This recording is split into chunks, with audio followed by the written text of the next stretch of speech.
Lokesh কানাগরাজের universe. না না না, এটা এলসিইউ নয়, কিন্তু ইউনিভার্স তো, সেটা যাই ইউনিভার্স হোক। হয়তো এলসিইউ 2, এবারে শুরু হলো হয়তো এলসিইউ 2 ইউনিভার্স। কারণ লোকেশ কানাগরাজের ইউনিভার্স দেখতে মানে বসলে, হ্যাঁ হয়তো চরিত্রের গঠনের পারফেকশন টারফেকশন অনেক কিছু ঠিকঠাকই করেন, ডিটেলিং ফিটেলিং অনেক কিছু রোহিত শেট্টির মতন হয় না, রোহিত শেট্টির মতন হয় না। কিন্তু সমস্যা যেটা হয়, লোকেশ কানেকরাজ অত্যধিক ভেবে ফেলতে গিয়ে এতটা একটা খিচুড়ি মতন করে ফেলে সিনেমার ভেতরে, যেটার জটটা খুলতে খুলতে মানে দর্শক, মানে সাধারণ দর্শক যারা রেগুলার সিনেমা দেখে না, হয়তো পার্টিকুলার একদিন ফ্যামিলি নিয়ে গেছে বা রজনীকান্তের সিনেমা দেখতে গেছে ফ্যান ফলোয়াররা, তাদের খুব জটিলতার মুখোমুখি দাঁড়াতে হয়। তো এক্স্যাক্টলি কুলির ক্ষেত্রেও ঠিক তাই। এত জটিল একটা গল্পকে এত অন্যরকমভাবে প্রেজেন্ট করতে চেয়েছিল, মানে একটা সরি আমি ভুল বললাম, একটা সহজ গল্পকে জটিলভাবে প্রেজেন্ট করতে চেয়েছিল লোকেশ কানাগরাজ, এবং সেটা করলো সে। কারণ আমি যখন গল্পের শুরুতে দেখছি যে একজন লোক, সে স্টুডেন্টের জন্য এত কিছু করছে, সে সাধারণ মানুষের জন্য এত কিছু করছে, কিন্তু আলটিমেটলি সে যখন তার বন্ধুকে খুঁজতে বেরোচ্ছে, তার মধ্যে সে তার পুরনো পারফরমেন্স, তার মধ্যে সে পুরনো অবতারে চলে আসছে। আর জেলারের ক্ষেত্রেও আমরা এটা দেখেছিলাম, জেলারের ক্ষেত্রেও এটা আমরা দেখেছিলাম। আর জেলারের ক্ষেত্রেও একটা south Indian semi pan movie ছিল, সেমি প্যান, কারণ সেখানে সাউথের 4টে রিজনের বড় বড় সুপারস্টাররা তার ছবিতে মানে মানে ক্যামিও করেছিল। কিন্তু এখানে উনি প্রায় গোটা ভারতবর্ষকে নিয়ে নিলেন, যেখানে আমরা স্যান্ডেলউড থেকে উপেন্দ্রকে পেলাম, যেখানে আমরা মালায়ালাম ইন্ডাস্ট্রি থেকে সোভিন সাহিরকে পেলাম, যেখানে আমরা তেলেগু ইন্ডাস্ট্রি থেকে স্বয়ং নাগার্জুনকে পাচ্ছি, যিনি মূল ভিলেন ছবি, এবং অন্যদিকে আমরা ইয়েকে পাচ্ছি, আমির খানকে পাচ্ছি বলিউড থেকে, মানে নর্থ রিজিয়ন থেকে, এবং রজনী স্যার তো নিজেই তামিল সুপারস্টার। কিন্তু ঘটনা হচ্ছে এখানে সত্যারাজের চরিত্রটা খুব ইম্পর্টেন্ট ছিল, এবং সত্যারাজের আবিষ্কৃত যন্ত্রটা তার থেকেও বেশি ইম্পর্টেন্ট ছিল। কারণ ওই যন্ত্রটা অ্যাকচুয়ালি, সে আমরা পড়তাম না বাণিজ্যতে, মানে কমার্সের ক্ষেত্রে একটা ভাষা ছিল যে একটা কোম্পানি একটা চরিত্র, এবং সেই কোম্পানির মালিক তার কিন্তু এমপ্লয়ি। তো কোম্পানি এইখানে কিন্তু ওই মেশিনটা, সরি আমি কোনো স্পয়লার দিচ্ছি না, বাট ছবিতে একটা মেশিন আছে, যে মেশিনটা একটা চরিত্র।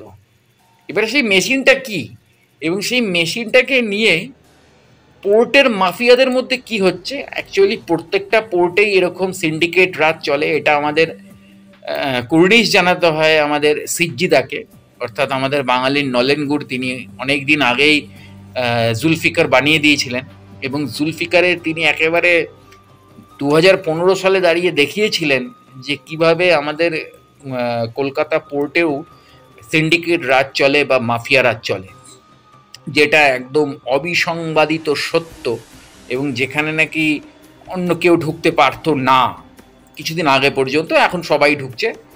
তো এক্স্যাক্টলি সেইভাবেই কিন্তু লোকেশ কানাগরাজ পোর্ট এরিয়ার যে মাফিয়াগিরি বা পোর্ট এরিয়ার যে সিন্ডিকেট রাজ, সেটাকে হ্যান্ডেল করেছিলেন। কিন্তু গল্পে এই যে মেশিনটাকে ঢুকিয়ে গল্পটা পুরোপুরি গন্ডগোল পাকিয়ে দিল। কারণ আমার কাছে প্রচণ্ড পরিমাণে একটা, দেখুন জেলার বা মানে রজনীকান্তের এই যে এই সময়ে যে পরপর ছবিগুলো করলো, কালা, কুৎসিত, এসব কিসব ছবিগুলো করলো না, আমার সবচেয়ে বেস্ট লেগেছে জেলার। কারণ জেলারের শেষ 15 মিনিট যে দেখবে না, সে বুঝবে না সেটা কি হলো। কিন্তু আমি কুলি থেকে সেরকম কিছু পেলাম না, কারণ কুলিতে টুইস্ট টার্নস থাকবেই লোকেশ কানাগরাজের ছবিতে। লোকেশ কানাগরাজ খুব সুন্দরভাবে তার ছবিকে ডিজাইন করতে জানে, তার ছবির অ্যাকশন সিকোয়েন্স, এবং সবচেয়ে বড় জিনিস যেটা, সেটা হচ্ছে সাউথ ইন্ডিয়ান ডিরেক্টররা খুব সুন্দর করে জানে যে তার ছবির হিরো, তার ছবির ভিলেন, তার ছবির সেমি ভিলেন, তার ছবির সেমি হিরো, এদেরকে কিভাবে এন্ট্রি দিতে হয়, কিভাবে প্রেজেন্ট করতে হয় সিনে, যেটা বলিউডের বাঘা বাঘা ডিরেক্টররা এখনো জানে না। তো এক্স্যাক্টলি এই কারণে মাস মাসালা মুভিতে এখনো কিন্তু সাউথের ডিরেক্টররা শেষ কথা। হ্যাঁ, আমাদের রাজদা কিন্তু পারে ভাই, মিথ্যে বলে লাভ নেই। আমাদের রাজদা কিন্তু অপুদাকে ভ্যান ডিজেলের মতন আবার প্রলয়তে ঢুকিয়েছিল, এবং আবার আবার প্রলয়তে ভ্যান ডিজেলের মতন অপুদার মতন মানুষকে কিন্তু সে পোর্ট্রেট করেছিল। কিন্তু ঘটনা হচ্ছে লোকেশ কানাগরাজ কি করতে গিয়ে কি একটা করে ফেললো।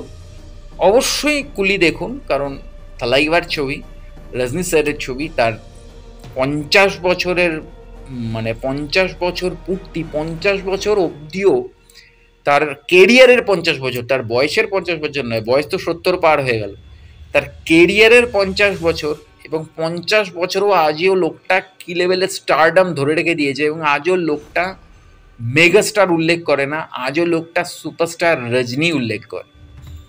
তো এটা শেখার আমাদের প্রত্যেকটা রিজিয়নের স্টারদের কাছ থেকে, এটা শেখার। কারণ কিছুদিন আগেই আমি একজনের মেগাস্টার বলা নিয়ে একটু মন্তব্য করেছিলাম বলে আমাকে অনেকে অনেক রকমের কথা বললো, কিন্তু কি বলুন তো, ডাউন টু আর্থ হয়ে থাকাটাও না একটা বিরাট বড় ব্যাপার। তো রজনী স্যার হচ্ছে সেই লেভেলের একটা ডাউন টু আর্থ মানুষ, এবং গল্পে যে উনি দেখিয়েছেন না যে 30 বছর আগে উনিও মদটা ছেড়ে দিয়েছিলেন, মানে দেবরাজ ক্যারেক্টারটা মদ ছেড়ে দিয়েছিলেন, তো বাস্তবেও উনি কিন্তু সিরোসিস লিভারের পেশেন্ট। উনিও কিন্তু একটা সময় প্রচণ্ড ড্রিঙ্ক করতেন, এবং সেই ড্রিঙ্ক করাটা তিনি আজ 30 বছর হলো ছেড়ে দিয়েছেন বাস্তবেও রজনী স্যার। তো এক্স্যাক্টলি রজনী স্যার সেটা করতে পারেন। তো এক্স্যাক্টলি সেই জায়গা থেকে দাঁড়িয়ে থালাইভার যে ম্যাচও প্রেজেন্টেশন, এবং এই বয়সে দাঁড়িয়েও, এই কেরিয়ারের 50 বছরে দাঁড়িয়েও যে তার ফ্যান্ডম, তার স্টারডম, এইটাই দেখার জন্য কুলি দেখা উচিত প্রত্যেকের। কারণ আমির খানের ছোট্ট ক্যামিওটা দরকার ছিল না ছবি, তবু এটা একটা আমির খান আর লোকেশ কানাগরাজ একটা নতুন শুরু করলো তাদের জার্নি। এবার দেখা যাক বাকিটা কি হয়। তো অবশ্যই জুড়ে থাকুন আমার চ্যানেল এবং পেজের সাথে। দেখা হচ্ছে পরের ভিডিওতে। নমস্কার।